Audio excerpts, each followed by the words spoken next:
Na sua opinião, quais as chances de vencer o Moro, o novo HC do Lula, com suporte no fato novo? Moro, você chuta quantos votos a favor na segunda turma? Olha, Rick Lukix, o que eu penso nesse momento é o seguinte. Eu vejo a situação do Brasil como sendo uma situação em que os ministros do STF estão chantageados. Pode ser que eles aceitem.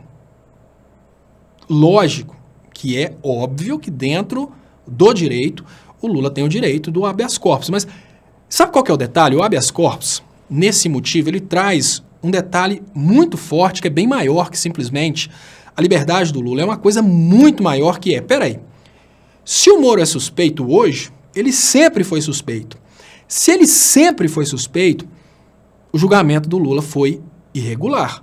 Se o julgamento do Lula foi irregular, as eleições foram irregulares. Vocês entenderam? Uma coisa muito mais complicada que simplesmente libertar o Lula.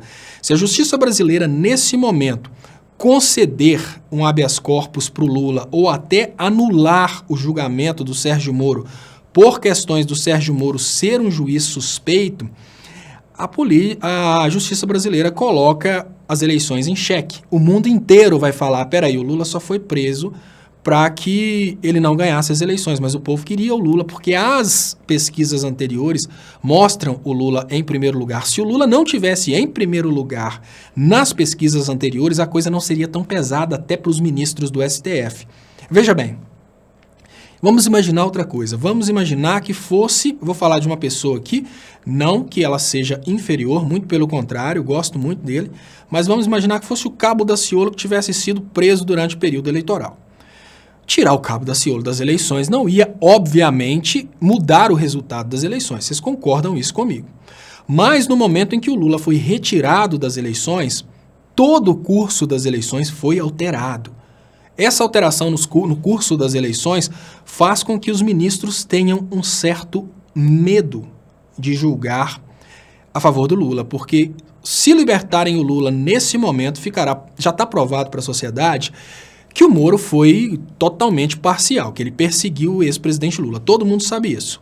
Só que se o STF concordar com isso, a segunda pergunta que se faz para o STF é, peraí, vocês entendem que o Moro é parcial. A pergunta que eu faço para vocês nesse momento é a seguinte, vocês acham que a eleição foi justa?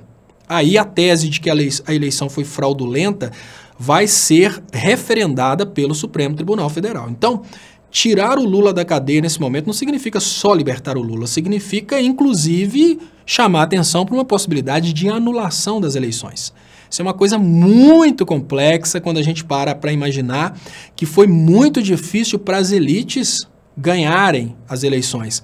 E agora que as elites ganharam as eleições, vocês acham mesmo que o STF vai bater de frente com as elites numa libertação do Lula que pode custar, inclusive a anulação das eleições?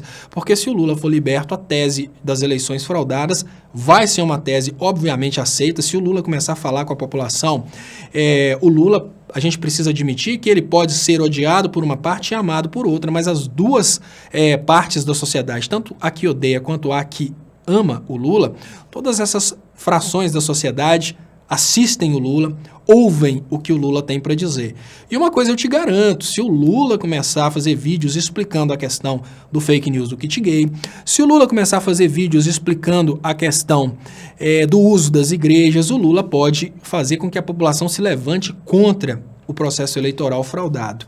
Então eu acho que exatamente por causa do que pode vir após a libertação do Lula, eu acho que eles não vão libertar o Lula. Mas claro, tudo isso é muito passível aí de análise, gente. Tudo é passível de análise. Pode acontecer, pode não acontecer. Eles podem fazer um acordo. Olha, hoje o Poder Judiciário ele tem liberdade para fazer a tal da prisão condicional. E a prisão condicional tem condições. Uma condição para o Lula ficar preso pode ser ele não falar com o público, por mais que possa parecer absurdo. A própria prisão do Lula é absurda. Obrigar o Lula a não falar com o público é tão absurdo quanto a prisão do Lula, mas eles podem fazer isso. Mas o detalhe é o seguinte, se o Lula receber um habeas corpus por causa de suspeição, imediatamente abre brecha para que o processo seja todo anulado. O habeas corpus é um remédio constitucional para esse momento. Agradeço vocês pelos compartilhamentos. Estamos chegando aqui a 2.000 pessoas assistindo ao vivo pelo YouTube no canal Leonardo Estopa, porque o canal do Estopa também está transmitindo. Eu queria convidar vocês que estão no Face para compartilharem por aí, virem participar com a gente aqui. É muito importante esse diálogo a respeito de política, economia, direito, enfim, esse bate-papo a respeito desses assuntos aqui na internet. Então, para vocês entenderem, se o Lula é liberto por um habeas corpus, que é como se fosse um remédio provisório, automaticamente isso abre brechas para que o processo seja todo anulado. Vocês entenderam? Se o Lula for liberto porque o Moro é suspeito, o processo tem que ser anulado, porque um processo realizado por um juiz suspeito, ele tem que ser anulado. Se o processo é anulado, o Lula não é condenado. Se o Lula não é condenado, as eleições retiraram o Lula do processo eleitoral, né, de uma forma injusta. O povo já começa a contestar as eleições. Então, por mais que eles deem um habeas corpus provisório para o Lula ficar em casa sem poder falar, eles vão ter que responder sobre a anulação do processo. Como que eles vão responder um habeas corpus provisório de forma positiva, mas lá na hora a mesma tese vai ser usada pedindo a anulação do processo e eles não vão aceitar a anulação do processo? Então, o STF agora tem que decidir se faz o que é certo ou se faz o que mandam as elites.